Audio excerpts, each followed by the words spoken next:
Good morning there, everyone. It's Mr. Zeno. We're bringing you guys a brand new chapter of the Nanatsu no Taizai. Chapter 194 came out yesterday. I'm a little late, but let's not forget though. The Nanatsu no Taizai is here, brand new chapters out, and brand new predicaments. So I'm excited to talk about this brand new chapter, guys.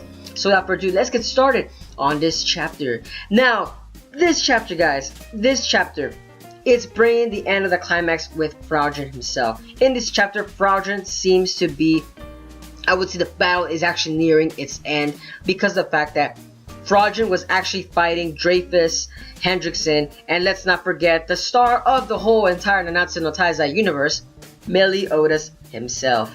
And I love about this chapter, guys, for a fact that it was actually a very tearful chapter. In this chapter, we actually get to witness Lord Zataras actually go back to the undead once again, because after he purged Fraudulent out of Dreyfus's body, you kind of see that these three, Hendrickson, Dreyfus, and Lord Zataras, they were actually coming to terms with each other, saying, that we'll take responsibility.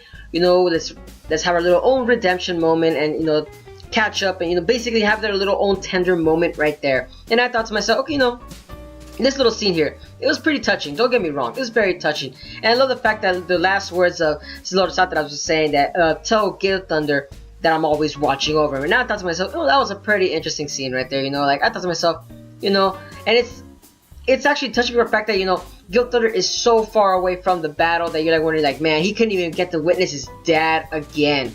Out of all the characters, everyone got to meet Lord Zataras except Gale Thunder. It's so sad. Even Grimoire got to see Lord Zataras and thinking, wow. Well, I wouldn't say see him, more or less took another glimpse, you could kind of say, or a glance, or he saw him at the corner of his eye, or something along the lines of that. But still, very, very good chapter, But we see that Fraudulent wasn't killed from the last chapter from Dreyfus's, you could kind of say, his own technique, his Tenken something along the lines of that. I forgot the name, but I know it was still called Tenken. But apparently Fraudulent didn't die, and apparently now he's actually in his true and actual form of his magical powers at the peak of it, and it seems to be that he's actually a giant. So we get basically a giant kaiju battle against small little itty bitty humans in this chapter, and it's so hilarious because there's no one that's about the size of Fraudulent in the Taizai universe except Mama Hawk. That's it. No one else is at that exact size. And you're here wondering, okay, who's gonna fight Fraudulent at that state? But it was none other than Meliodas. And this is where Meliodas comes in at hand, guys. And the thing about Meliodas is that while he was fighting Fraudulent and everything, it seemed that a lot of the viewers and readers are gonna be in very suspense to see, oh my god, Meliodas is having a hard time with Fraudulent. Fraudulent seems to be actually taking the upper hand. But no, Nakaba actually likes to give us another curveball at itself. And basically, Meliodas came back twice as strong, because at the chapter, everyone was I would say, in pure awe of seeing Meliodas once again. Because they're all thinking no, this can't be a dream. Especially Hauser was just basically saying, you're shitting me, that basically holy snap, I can't believe he's actually alive. But the thing is, Meliodas is alive, very well rested, ready to kick some freaking demon gluteus maximus, you kind of say. But the point is, legitimately, you actually see Meliodas start basically beating down Fraudulent throughout the whole entire chapter, not giving a second glance as to saying that he's actually having a hard time, because of the fact that Meliodas actually sent a clone of his, thanks to, you can say, a sacred treasure. And basically, from right there and then, we actually get to witness, right there, Meliodas' top peak. Merlin even gave another explanation that there's something wrong with Meliodas, something off about him. And even when Merlin pointed that out, that kind of foreshadowed a lot for a lot of viewers. And that means that Meliodas came back twice as strong. His power level with the Bolon's Eye is about 60,000, which, by the way, apparently is the strongest that we've seen so far. Or was it Galan still? Was it Galan still? Not too sure. Galan's was I think it was over, I think it was over 100.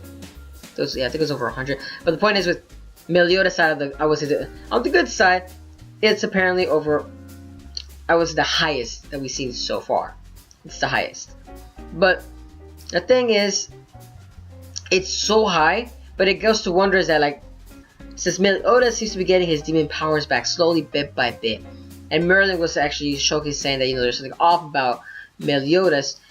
It kind of goes along to say, even at the end of the chapter, when basically Meliodas is basically kind of giving off a smug grin back at Frodgen, a lot of us viewers are actually wondering as to, is Meliodas evil again? That's the point of this chapter.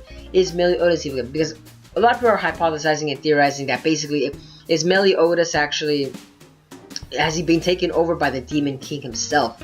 Has Meliodas actually lost his personality? Or has Meliodas actually gone back to his original personality from back when he was fighting 3,000 years ago with the Goddess clan and everything? So is Meliodas basically the new antagonist of the series now, as you kind of say, because the 10 Commandments are being, I'm assuming they're being done. But from the looks of it, it seems that Meliodas is still the primary protagonist. But I don't like the way that it's kind of going along the lines with the series. It just seems that Nakaba is trying to give us a lot of viewers like anticipation as to like for each and every single chapter. And I'm kind of guessing with this little scene right here, it just more along the lines seems to me that it just seems that his murder, he's not afraid to murder anymore. He's not. I'm assuming his killing intent is actually just showcasing more than usual than himself. Because remember, back in the whole entire series, he never actually showed any killing intent. He was always very, very stoic, very, I wouldn't say he didn't really give any emotion every time he was in battle. So that's why it goes along the lines to say that this time it's actually showing that Meliodas' love for the battles and love for killing blood and everything you could think of for the fun of killing off people. It just seems that Meliodas' true nature, it seems to be coming out, and that's what it feels like to me. I personally don't think that Meliodas might be evil. No, because if Meliodas was evil, it wouldn't really make sense for the series, because I mean there's no one really that strong just like Meliodas himself, or besides Merlin and Escanor, but it wouldn't make sense to basically try and go kill Meliodas. It would be pretty good for storytelling wise, yes it really would be, but I don't really see it going along that route. Maybe after to get all the 10 Commandments, and maybe yes, maybe then, or after the Demon King himself, then maybe yes, that would be along the lines, but it just seems too soon in the series for Meliodas to be heading along that route itself. That's why I kind of don't want to, I don't want to believe that for right now. Just for right now, I don't want to believe it right now. That's my honest opinion about this series so far. And that's the thing with Meliodas too, is that a lot of people are hypothesizing that the Demon King has taken over him, and I'm here thinking that maybe he just got a trait from the Demon King, or maybe he got a brand new power off the Demon King, because you know it just seems like the demon mark is even changing on his face, and so we're kind of wondering as to what Meliodas is actually bringing to the new table, you know. And actually, it goes along to say that maybe the demon mark can actually engulf his whole body now, and that just goes along the line to say that, you know, with the demon mark, you know, basically enveloping him all around, maybe he just changes his personality, or the Demon King is gonna, I would say, a small glimpse of his power is gonna actually extrude from Meliodas' body. That's what I'm hypothesizing right there. I'm not, like I said, I'm not gonna really believe that Meliodas is actually evil. Like I said, it's just Nakaba giving a lot of viewers like that, oh my god, WTF, kind of say feel like that anticipation that you want to know what's going on next on each chapter. Because Nakaba is pretty good at every single week that he does that for every single chapter, no matter what's going on in the series. But so far, like I said, I just don't believe that Meliodas is evil. Not yet, not necessarily. But like I said, that was basically it for this chapter. I'm trying to think what else that I might have missed. You know, Lord Zataras with his kid. I would say Dreyfus reuniting with Grimoire. Let's see, Hendrickson, I would say he's just basically being saved. You know, there's just a little couple scenes, and Frodgen right there being exposed. And it seems to be with Frodgen, it seems that he does look like the father of the demons. Since, you know, like I said, he actually looks like a giant, like you can say like a giant gray demon. You can say gray demon and red demon kind of mixed together.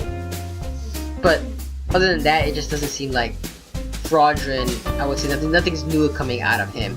Nothing particularly interesting is coming out of Frodgen. You know, it seems like his main ability was just basically just to take over bodies. That's from the looks of it. Frodgen doesn't seem to be portraying anything that's very interesting for a lot of viewers. But like I said, maybe there might be more to come in the next chapter, as to say with Frodgen actually showcasing his actual powers against Meliodas himself. But we're gonna still wait at least one more week to see what's going on. And hopefully Nakaba won't disappoint us in the next chapter.